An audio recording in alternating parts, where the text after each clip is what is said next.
Hola, soy María Julia Hijano. Vamos a continuar con la parte de metodología. En esta sección se indica la forma en que se recopilan los datos. Esto puede llevarse a cabo a través de entrevistas, interviews, cuestionarios, questionnaires, medios, media y observaciones, observations.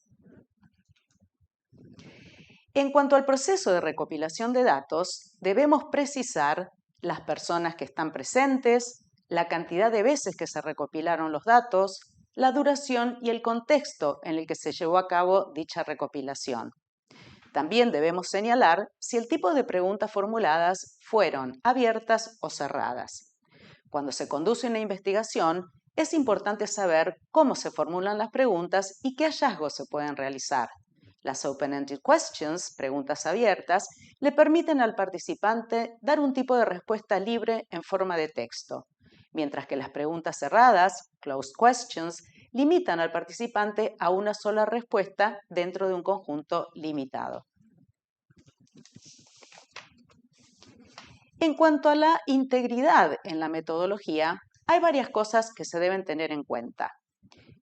Que los datos sean precisos, que los investigadores manejen sus expectativas de manera adecuada, que los hallazgos se basen en evidencia. Esto se hace recurriendo a citas, quotes, extractos, excerpts o descripciones, descriptions. También hay que asegurarse de que los aportes sean significativos e innovadores. También debemos cerciorarnos que la información contextual sea relevante. Como vimos, hay que dejar constancia de dónde y cuándo se llevó a cabo el estudio y dar información sobre los participantes. Los hallazgos, findings, deben presentarse de manera coherente para darle sentido a las contradicciones, conciliar discrepancias y demostrar consistencia. Debemos explicar si se hicieron cambios por razones éticas y señalar cualquier modificación agregada al análisis cuantitativo. Esto se logra a través del feedback de las transcripciones, mediante ejemplos de casos estudiados e ilustraciones. Por último, se debe demostrar que los hallazgos responden a lo que plantea el estudio. En las próximas diapositivas vamos a ver qué tipo de vocabulario y expresiones se utilizan para la parte de recopilación de datos en un trabajo de investigación.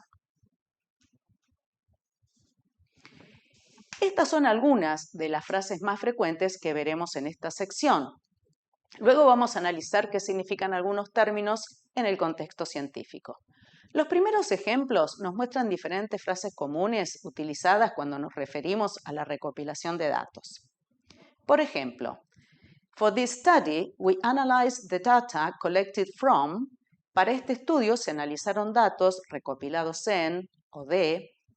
The sample consisted of, la muestra consiste en o consta de. The samples included, las muestras abarcan, incluyen. The analyzed data included, los datos analizados incluyen. The sample strategy was the same as for, la estrategia de la muestra fue la misma que para. Les quería comentar que la palabra data o data tiene dos pronunciaciones y es una palabra de origen latín y es plural. En los últimos ejemplos nos vamos a encontrar palabras tal vez menos conocidas o menos transparentes. Por ejemplo, la palabra drawn es el participio del verbo draw que tiene varios significados en inglés, pero es importante que sepamos lo que significa en un contexto científico. En este caso se refiere al origen de los datos, dónde fueron obtenidos. En el ejemplo siguiente aparece la palabra biases, que es el plural de la palabra bias, que se usa para explicar los sesgos con los que nos podemos encontrar en una investigación, es decir, que las muestras o los datos no se consideran del todo confiables. En la próxima placa.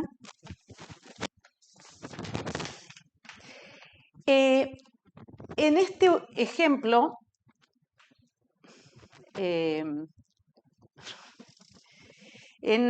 Perdón, en la placa anterior también teníamos la palabra trends, que se refiere a las tendencias y que es una palabra de uso muy frecuente en esta parte de la investigación. Ahora sí, vamos a ir con una palabra que aparece mucho en el texto que vamos a analizar, y esta palabra es assessment. Esta palabra tiene varias acepciones, pero en general en el ámbito científico quiere decir evaluación. También se puede encontrar como análisis o valoración. When we assess the fit of the data, lo que hacemos es evaluar si los datos se adecúan al estudio que estamos llevando a cabo, en otras palabras, si son correctos o relevantes. Eso es todo por hoy. Muchas gracias. Hasta el próximo video.